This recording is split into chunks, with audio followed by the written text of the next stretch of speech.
So first, how much volume per week? Sorry, thinking about weekly sets for experienced lifters. Yeah. Or what do you think about sets? Yeah, for sure. Honestly, my thought process on this, I guess, has always been like a little bit different because the only way I've ever trained people prior to social media and starting to do programming was like in person. So I'd always just basically start with the concept that I say that kind of goes through all of my training is as little as possible to produce maximal results, and that's for everybody. So it's very typical for me if I have somebody relatively new or even someone more advanced.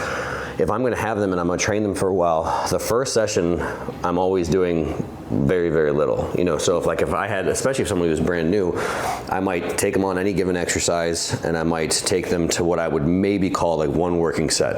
And that's almost always where I start. So if I literally have somebody because my goal is if I have somebody training like Monday, Wednesday, Friday, let's say, I want them to be able to train on Wednesday. Like even if we do the same body part, so like I've had when I started, like for me working out myself, it was like just like trying to like murder myself every time, like just have at the point where it'd be hilarious. I can't walk for like a week and everything's super sore all the time. And obviously realizing now, not only for normal people, but for everybody, that's probably actually detrimental. So really if I'll tell new people, my goal is to have them so I can train them again in 2 days. So that lends itself, I think, to keeping things a little short of failure, but also relatively low volume, like literally one working set.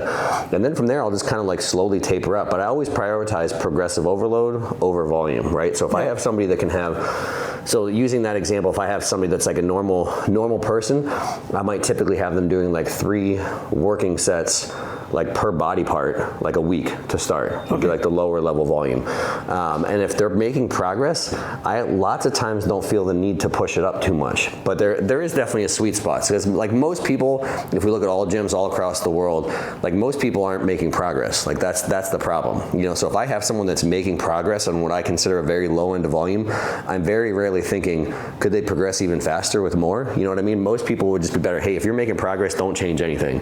Yeah. But when I have the more advanced athlete, I think it's worth experimenting with a little bit because it's like, okay, if they're doing great with 3, could they potentially progress further if they were doing 5 or 6 per body part?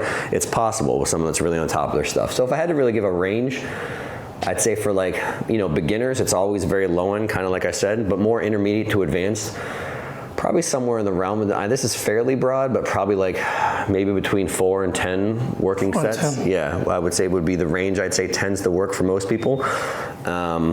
But again, I always say like that's the big thing is people that if you're progressing from week to week, I almost say don't ever change anything. So there will be people that are on the lower end of that because that's, in my opinion, that's the most important thing is can you document progress week from week, basically with maintaining good form and your lifts are going up. Cool. Then volume's just more of kind of find that sweet spot, Fine, thank you. Mm-hmm. En breve, casi todos sus clientes al principio o siempre son personales, o sea, los ve personalmente, entonces él va probando en sesión. Por otro lado, otra cosa importante a rescatar es que si está mejorando, no debería haber ningún cambio, me quedo con esos sets, pero si tuviera que haber una respuesta entre 4 y 10 series por semana. Entonces, pero mucha gente puede mejorar con 3. Y además se preocupa más de la sobrecarga progresiva que del volumen pensando en series semanales. In fact, we do it. So, why do you like supersets? So, I mean, like we did today, I like supersets to save time. I mean, it's time efficient is probably the most important reason. So, if you, especially I don't think there's anyone that, in theory, that wants to be in the gym longer than they have to be in the gym.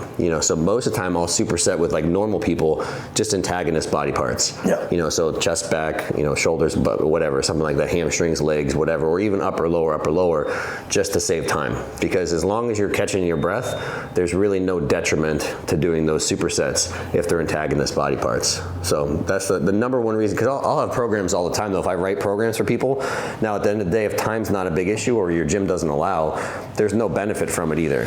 So if we did all 6 exercises and we just did 1 and then the next and then the next and then the next, it would be just as beneficial. It would just take longer, right? So it's the same thing. I'll have people, if I write a program, hey, this is a superset, and they say, my gym's too busy, I can't do it. Then I say, that's fine. Just do them as straight sets. But so it's more about time saving than muscle adaptations. Yeah, okay. Correct. Yep. Básicamente hace super series, o sea, junta un grupo con otro, antagonista, por ejemplo, espalda-pecho, netamente simplemente para ahorrar tiempo. No cree que haya un beneficio muscularmente hablando de adaptaciones, pero sí cree que se puede ahorrar tiempo. Si tu gimnasio no lo permite o no se puede o te sobra el tiempo, no van a ser tan necesarios versus hacer straight sets. What do you think about length and partials training topic? Yeah, I don't think that we don't have any good information really if there's any specific benefit to length and partials, in my opinion. And it's because we don't have enough controlled variables. They're starting to do better research. So one, I'm not saying anything negative about the people that are kind of promoting that research. I think most of them are doing a good job where we're trying to control for variables as we go along. So one, there's not enough differentiation right now between, is there something from a physiology standpoint that's better about like a muscle length? Because lots of times right now and when we're testing things, people will go to like the length of like an end of a joint range. So they might say, hey, like this length, this amount of elbow flexion is better than, whatever. But that amount of elbow flexion or extension isn't the same as a muscle reaching full length. Yeah. You know what I mean? So some of it, there's not a much different differentiation between that range of motion with an exercise or a joint or a muscle being at its physiological full length. So that's one issue. There's not enough control for load or joint torque. So sometimes it's like, we say, hey, like look, the bottom half of a squat is better or equal to like a whole range of motion of a squat. It's like, well, because at the bottom of a squat is where joint torque is the highest. So is it more because of that length that we're training or because it's at peak joint torque at that range of motion? Sure. So I think it's best is we're just going to continue to shake down as we go through. I don't think there's going to be anything magical about length and partials or anything. I think if there's a take home from it, most likely is just train in exercises where there's peak joint torque, most likely. Yeah. And that's what I think a lot of it's going to be. So that would be the interesting argument. Would it be more efficient to do hacks top to bottom, or more efficient to do hacks just in like the bottom range of motion? Yeah. That would be an example of just, well, is it maybe more efficient just to stay where there's peak joint torque? Then you get the whole argument of profiles, which I think we don't have any good research really on that yet either, where it's in like, okay, would a hack top to bottom be better than a hack with banded, like with a good profile? Yeah. So those are different things. So it's one of those things where it's like things go in cycles. Like length and partials aren't like a new thing. It's like things were like 10, 20 years ago people were saying similar things. But if there's a good take-home message, if we look at common sense on exercises where there's most joint torque, making sure you're spending more time there or having more control there. Same there. If we're going to do a squat, really control the bottom. If you're going to do a press, really control the bottom. I don't think you necessarily just have to stay there, and necessarily get more benefit from it. Awesome. Me encantó la respuesta, pero muy práctica. Básicamente, independientemente haya poca evidencia, mucha evidencia, la evidencia partió hace rato y tampoco está en contra de los que apoyan parcial en estiramiento. Sí cree que hay un gran mensaje para llevarse a casa, una gran moraleja, enseñanza, que es que sí o sí hay que aprovechar el movimiento y su rango, en el rango, valga la redundancia, donde hay más torque en la articulación. Eso quiere decir que si cuesta más el estiramiento, aprovecha ese estiramiento. No significa que haya que quedarse ahí pegado. Entonces aprovecho ese estiramiento, pero además puedo ir al bottom. En mi punto de vista también práctico, el bottom me permite descansar, preparar la otra repetición y volver a aprovechar el estiramiento. Así que creo que pensamos parecido y este famoso tópico que está de moda todavía requiere más investigación y papers de calidad según él y según muchos, la verdad. Last one, it's an advice maybe more for me than my audience, but any advice to anyone who make educational content and trying to live off that? Yeah, trying to live off that? Yeah, I don't know, man. That's a tough question. I'll think about it for a minute. I think, and obviously what I'm trying to do with my demographic, honestly, I would say is just first and foremost, be very aware and realistic, like with your own skill set. And then it really comes down to just speaking 100% within that level of experience, right? So it's the same as like, to a certain degree, is like, obviously if you can't get yourself in good shape, like why would you necessarily be a good trainer, right? And then the same thing from your skill set as a trainer, like if I'm a successful trainer, can I produce good results? Can I make good money? Am I qualified to then actually teach someone else to do that? And if you're doing that, like if you're making good money, if you're producing good results, then basically just be 100% transparent with people, like when you're actually saying, hey, here's what I did and here's what worked. And I think that's where people get, like, in my opinion, more than ever, like I'm not fixated on doing like very specific things or saying like this is the right way or this is the best method method, or I'm not even trying to say my method is best or anything.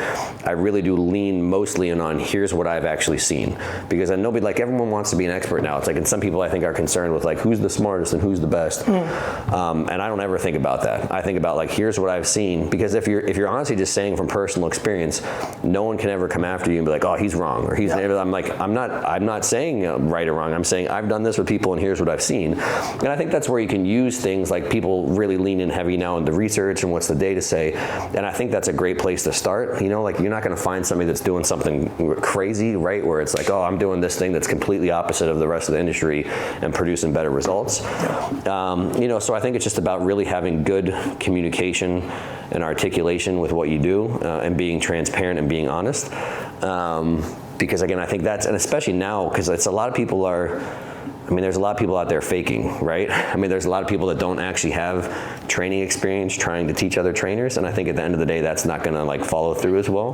Whereas obviously, if you're really leaning on like, hey, here's what I actually do, here's my actual gym, here's the people that I work with, and teaching people how to do that. Because honestly, like so much of our stuff, like things in like the digital space, like obviously I have an app that does programs and stuff like that stuff is more replaceable than being good at training people in person, you know? So that's where I think like, that's why I have such a passion for that. Like one of my focuses will always be on like, how do you get people to do things better in person? Because it's the on paper stuff is replaceable, you know, and as AI gets better, it's going to be replaceable, but actually being able to have people do and perform things better is irreplaceable, you know, because that's different. We could write the program we did down on paper now and, you know, give it to 100 people, and 10 people do it so poorly, they're going to get no benefit. 10 people do it so well, they're like, oh my gosh, how are you like looking this amazing from that simple 6 exercises? You know, so I think if there's something to continue to lean into is like lean into your actual experience, lean into the things that you've actually, you know, seen in person and been able to produce. And I think that I honestly, like I keep going more direction of like having more education for people that are actually, you know, working with people in person, you know, and focused on things that are from that individual standpoint. How do I make the way they do things better? And then other things too, the big parts, like how do I improve adherence and things like that? You know what I mean? Where it's like people don't talk enough. That's like the first part of like my certification, that is so much focused on the actual client experience. How do I make sure they have a good experience, good customer service? Because so many people now, like business is so bad, a lot, not even the skill set of the trainer, like customer service is so poor and people don't like really run their business well. So yeah, those are some of the things that I think about where it's like you're just really, it should really be individual focused. Like how do I make a great experience for them? How do I really produce great results for them?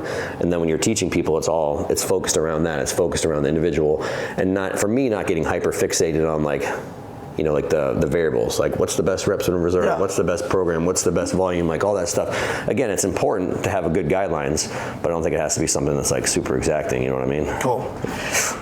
Mucho que digerir, pero muy brevemente, se preocupa siempre de ser un buen entrenador, de entregarle buenos resultados a sus clientes de forma personal, y respecto a la aplicación o al online, puede que de 100 personas 10 lo hagan bien, pero mientras sus 10 personas presenciales lo estén haciendo bien, su credibilidad va a aumentar, y se preocupa de contar lo que a él le sirve y lo que él ha logrado como entrenador versus creerse un dueño de la verdad, y no busca ser mejor que alguien o peor que alguien, simplemente busca ser él.